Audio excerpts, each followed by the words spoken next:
Hi ಎಲ್ಲರಿಗೂ ನಮಸ್ಕಾರ ಸ್ನೇಹಿತರೆ, welcome to my back our channel.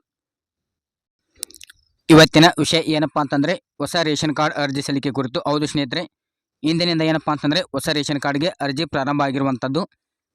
ಇಲ್ಲಿ BPL ಕುಟುಂಬಕ್ಕೆ ಏನಪ್ಪಾ ಅಂತಂದರೆ ಅರ್ಜಿಗಳನ್ನ ಸಲ್ಲಿಸಬಹುದಾಗಿದೆ.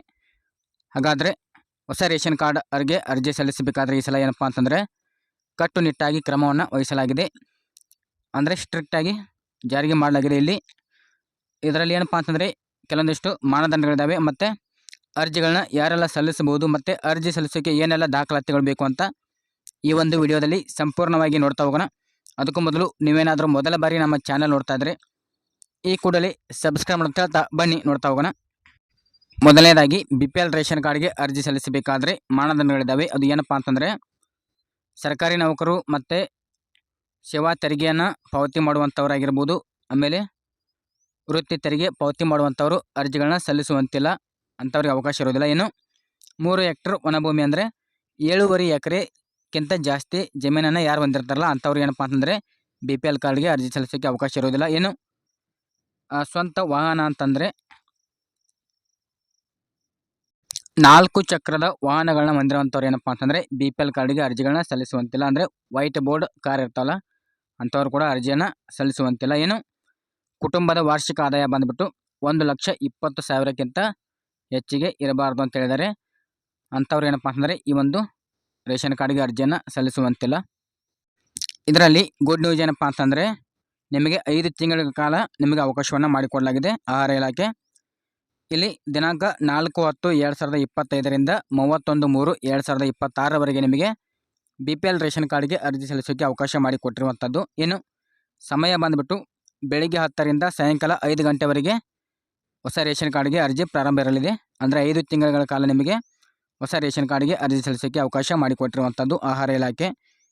ಇನ್ನು ಮುಖ್ಯವಾಗಿ ಏನಪ್ಪ ಅಂತಂದರೆ ಇಲ್ಲಿ ಯಾರೆಲ್ಲ ಅರ್ಜಿಗಳನ್ನ ಸಲ್ಲಿಸಬಹುದು ಅಂತ ನೋಡೋದಾದರೆ ಇಲ್ಲಿ ಸ್ಪೆಷಲ್ ಕ್ಯಾಟಗರಿ ಅವರಿಗೆ ಮಾತ್ರ ಹೊಸ ರೇಷನ್ ಕಾರ್ಡ್ ಅರ್ಜಿ ಪ್ರಾರಂಭ ಆಗಿರುವಂಥದ್ದು. ಇದರಲ್ಲಿ ಈ ಶ್ರಮ್ ಕಾರ್ಡ್ ಇದ್ದಂಥವ್ರು ಮತ್ತು PVTG ಅಂತಂದರೆ ಬುಡಕಟ್ಟು ಜನಾಂಗ ಅಂತ ಇರ್ತಾರಲ್ಲ ಅಂಥವರಿಗೆ ಈ ಒಂದು ಹೊಸ ರೇಷನ್ ಕಾರ್ಡ್ಗೆ ಅರ್ಜಿ ಪ್ರಾರಂಭವಾಗಿರುವಂಥದ್ದು. ಸದ್ಯಕ್ಕೆ ಏನಪ್ಪ ಅಂತಂದರೆ ಜನರಲ್ ಕ್ಯಾಟಗರಿ ಅವರಿಗೆ ಇನ್ನೂ ಹೊಸ ರೇಷನ್ ಕಾರ್ಡ್ಗೆ ಅರ್ಜಿ ಪ್ರಾರಂಭ ಆಗಿಲ್ಲ. ಒಂದು ವೇಳೆ ಏನಾದರೂ ಹೊಸ ರೇಷನ್ ಕಾರ್ಡ್ ಅಂದರೆ ಜನರಲ್ ಕ್ಯಾಟಗರಿ ಅವರಿಗೆ ಅರ್ಜಿ ಪ್ರಾರಂಭ ಆಯಿತು ಅಂತಂದರೆ ನಮ್ಮದೇ ಅಂತ ಒಂದು ವಾಟ್ಸಪ್ ಗ್ರೂಪ್ ಮತ್ತು ಟೆಲಿಗ್ರಾಮ್ ಗ್ರೂಪನ್ನು ವಿಡಿಯೋದ ಬಯೋದಲ್ಲಿ ಹಾಕಿರ್ತೀನಿ. ಅಲ್ಲಿಂದ ಕೂಡ ಜಾಯ್ನಿಂಗ್ ಆಗಿಬಿಟ್ಟು ಏನಪ್ಪ ಅಂತಂದರೆ ಹೆಚ್ಚಿನ ಮಾಹಿತಿಯನ್ನು ಕೂಡ ಪಡೆದುಕೊಳ್ಬೋದು. ಹೊಸ ರೇಷನ್ ಕಾರ್ಡ್ಗಳಿಗೆ ಏನಾದರೂ ಜನರಲ್ ಕ್ಯಾಟಗರಿ ಅವರಿಗೆ ಅರ್ಜಿ ಪ್ರಾರಂಭ ಆಯಿತು ಅಂತಂದರೆ ಮತ್ತು ಅಪ್ರೂವಲ್ ಪ್ರಾರಂಭ ಆಯಿತು ಅಂತಂದರೆ ನಮ್ಮ ಒಂದು ಗ್ರೂಪಲ್ಲಿ ಮಾಹಿತಿಯನ್ನು ಕೂಡ ನೀಡ್ತಾ ಇರ್ತೇವೆ. ಇನ್ನು ಹೊಸ ರೇಷನ್ ಕಾರ್ಡ್ಗೆ ಅರ್ಜಿ ಸಲ್ಲಿಸೋಕ್ಕೆ ಬೇಕಾಗುವಂಥ ದಾಖಲಾತಿಗಳು ನೋಡೋದಾದರೆ ಆಧಾರ್ ಕಾರ್ಡ್ ಬೇಕಾಗುತ್ತೆ, ಆಮೇಲೆ ಜಾತಿ ಮತ್ತು ಆದಾಯ ಪ್ರಮಾಣ ಪತ್ರ, ಇನ್ನು 6 ವರ್ಷದ ಒಳಗಿನ ಮಕ್ಕಳಿಗೆ ಜನ್ಮ ದಾಖಲೆ ಕಡ್ಡಾಯವಾಗಿ ಬೇಕಾಗುತ್ತೆ. ಇನ್ನು ಈ ಶ್ರಮ್ ಕಾರ್ಡನ್ನು ಹೊಂದಿರೋಂಥವ್ರು ಅಂದರೆ ಸ್ಪೆಷಲ್ ಕ್ಯಾಟಗರಿ ಅವರು ಏನಪ್ಪ ಅಂತಂದರೆ ಈ ಶ್ರಮ್ ಕಾರ್ಡನ್ನು ಹೊಂದಿರಬೇಕಾಗುತ್ತೆ. ಇಷ್ಟು ದಾಖಲಾತಿಗಳಿದ್ದರೆ ನೀವು ಈ ಒಂದು ರೇಷನ್ ಕಾರ್ಡ್ಗೆ ಅರ್ಜಿಗಳನ್ನ ಸಲ್ಲಿಸಬಹುದಾಗಿದೆ. ಇನ್ನು ಜೊತೆಗೇ ರೇಷನ್ ಕಾರ್ಡ್ನ ತಿದ್ದುಪಡಿಯನ್ನು ಕೂಡ ಅರ್ಜಿಯನ್ನು ಮುಂದೂಡಲಾಗಿದೆ.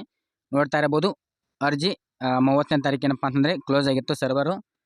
ಇವಾಗ ಏನಪ್ಪ ಅಂತಂದರೆ ತಿದ್ದುಪಡಿ ಅರ್ಜಿಯನ್ನು ಕೂಡ ನಿಮಗೆ 5 ತಿಂಗಳ ಕಾಲ ಅವಕಾಶವನ್ನು ಮಾಡಿಕೊಟ್ಟಿದ್ದಾರೆ. ಅದು ಸೇಮ್ ಏನಪ್ಪ ಅಂತಂದರೆ ಟೈಮಿಂಗು ತಿದ್ದುಪಡಿ ಕೂಡ ಪ್ರಾರಂಭ ಇರಲಿದೆ.